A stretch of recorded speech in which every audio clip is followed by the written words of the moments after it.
Section 1. Hello, South City Cycling Club. Oh, hi. I want to find out about joining the club. Right, I can help you there. I'm the club secretary and my name's Jim Hunter. Oh, hi, Jim. So, are you interested in membership for yourself? That's right. Okay, well, there are basically two types of adult membership. If you're pretty serious about cycling, there's the full membership.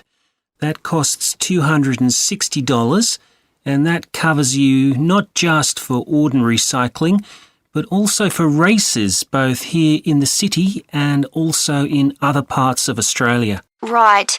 Well, I'm not really up to that standard. I was more interested in just joining a group to do some cycling in my free time. Sure, that's why most people join. So in that case, you'd be better with the recreational membership. That's $108 if you're over 19 and $95 if you're under. I'm 25. Okay, it's paid quarterly and you can upgrade it later to the full membership if you want to, of course. Now, both types of membership include the club fee of $20. They also provide insurance in case you have an accident, though we hope you won't need that, of course. No. Okay. Well, I'll go with the recreational membership, I think. And that allows me to join in the club activities and so on? That's right. And once you're a member of the club, you're also permitted to wear our kit when you're out cycling. It's green and white. Yes, I've seen cyclists wearing it. So can I buy that at the club? No, it's made to order by a company in Brisbane. You can find them online. They're called Jerry's. That's Jerriz. You can use your membership number to put in an order on their website. Okay. Now, can you tell me a bit about the rides I can do? Sure. So we have training rides pretty well every morning, and they're a really good way of improving your cycling skills as well as your general level of fitness. But they're different levels. Level A is pretty fast. You're looking at about 30 or 35 kilometres an hour. If you can do about 25 kilometres an hour, you'd probably be level B. And then level C are the novices who stay at about 15 kilometres per hour. Right. Well, I reckon I'd be level B. So when are the sessions for that level? There are a couple each week. They're both early morning sessions. There's one on Tuesdays, and for that one you meet at 5:30 a.m, and the meeting point's the stadium. Do you know where that is? Yes, it's quite near my home, in fact. Okay, and how about the other one? That's on Thursdays. It starts at the same time, but they meet at the main gate to the park. Is that the one just past the shopping mall? That's it. So how long are the rides? They're about an hour and a half, so if you have a job, it's easy to fit in before you go to work. And the members often go somewhere for coffee afterwards, so it's quite a social event. Okay, that sounds good. I've only just moved to the city, so I don't actually know many people yet. Well, it's a great way to meet people. And does each ride have a leader? Sometimes, but not always. But you don't really need one. The group members on the ride support one another anyway. How would we know where to go? If you check the club website, you'll see that the route for each ride is clearly marked. So you can just print that out and take it along with you. It's similar from one week to another, but it's not always exactly the same. And what do I need to bring? Well, bring a bottle of water and your phone. You shouldn't use it while you're cycling, but have it with you. Right. And in winter, it's well before sunrise when we set out, so you need to make sure your bike's got lights. That's okay. Well, thanks, Jim. I'd definitely like to join. So what's the best way of going about it? You can Section 2. Thanks for coming, everyone. Okay, so this meeting is for new staff and staff who haven't been involved with our volunteering projects yet. So, basically, the idea is that we allow staff to give up some of their work time to help on various charity projects to benefit the local community. We've been doing this for the last 5 years, and it's been very successful. Participating doesn't necessarily involve a huge time commitment. The company will pay for 8 hours of your time. That can be used over 1 or 2 days all at once, or spread over several months throughout the year. There are some staff who enjoy volunteering so much, they also give up their own free time for a couple of hours every week. It's completely up to you. Obviously, many people will have family commitments and aren't as available as other members of staff. Feedback from staff has been overwhelmingly positive. Because they felt they were doing something really useful, nearly everyone agreed that volunteering made them feel more motivated at work. They also liked building relationships with the people in the local community and felt valued by them. 1 or 2 people also said it was a good thing to have on their CVs. One particularly successful project last year was the Get Working project. This was aimed at helping unemployed people in the area get back to work. Our staff were able to help them improve their telephone skills, such as writing down messages and speaking with confidence to potential customers, which they had found quite difficult.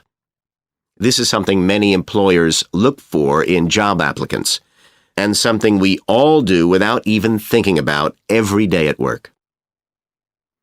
We've got an exciting new project starting this year.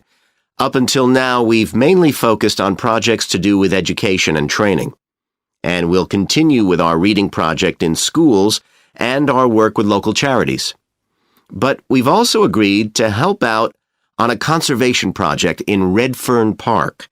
So if any of you fancy being outside and getting your hands dirty, this is the project for you. I also wanted to mention the annual Digital Inclusion Day, which is coming up next month.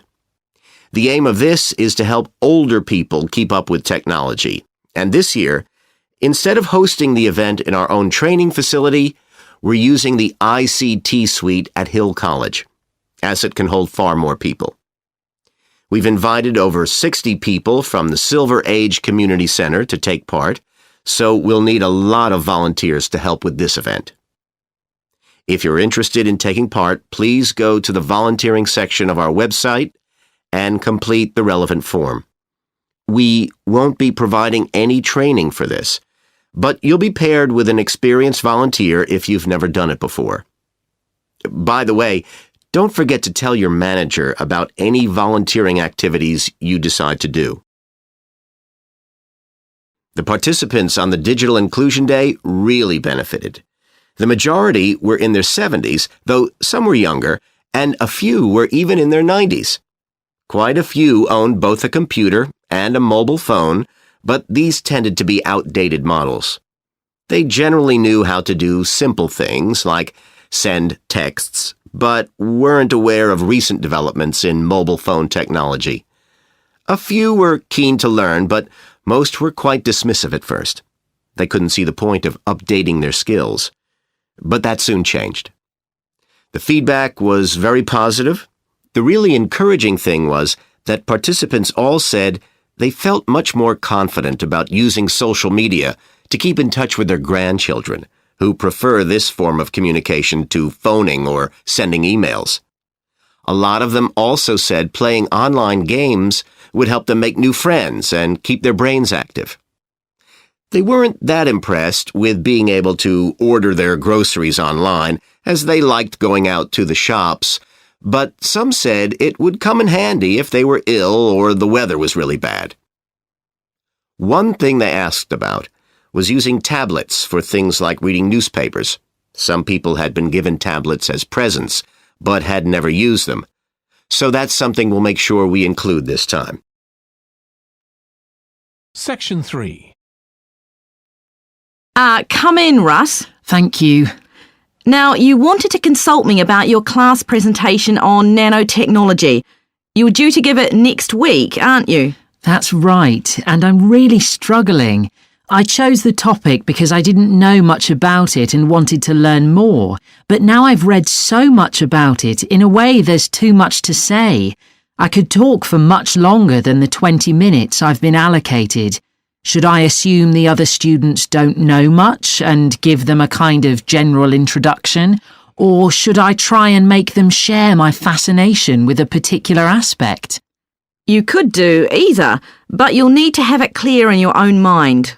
Then I think I'll give an overview. OK. Now, one way of approaching this is to work through developments in chronological order. Uh-huh. On the other hand, you could talk about the numerous ways that nanotechnology is being applied. You mean things like thin films on camera displays to make them water repellent and additives to make motorcycle helmets stronger and lighter? Exactly. Or another way would be to focus on its impact in one particular area, say medicine or space exploration. That would make it easier to focus. Perhaps I should do that. I think that would be a good idea. Right. How important is it to include slides in the presentation? They aren't essential by any means, and there's a danger of tailoring what you say to fit whatever slides you can find. While it can be good to include slides, you could end up spending too long looking for suitable ones. You might find it better to leave them out. I see. Another thing I was wondering about was how to start. I know presentations often begin with, first I'm going to talk about this, and then I'll talk about that. But I thought about asking the audience what they know about nanotechnology. That would be fine if you had an hour or two for the presentation, but you might find that you can't do anything with the answers you get, and it simply eats into the short time that's available. So maybe I should mention a particular way that nanotechnology is used to focus people's attention. That sounds sensible. What do you think I should do next? I really have to plan the presentation today and tomorrow. Well, initially, I think you should ignore all the notes you've made, take a small piece of paper and write a single short sentence that ties together the whole presentation. It can be something as simple as, nanotechnology is already improving our lives. Then start planning the content around that. You can always modify that sentence later if you need to. OK. Before you hear the OK, now let's think about actually giving the presentation.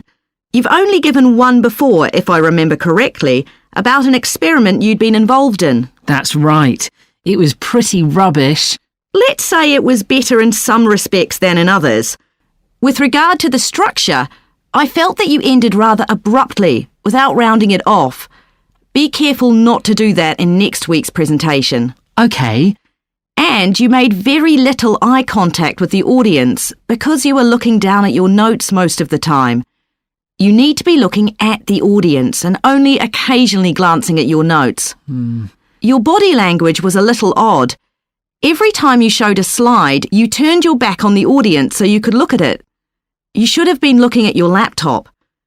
And you kept scratching your head, so I found myself wondering when you were next going to do that, instead of listening to what you were saying. Oh dear.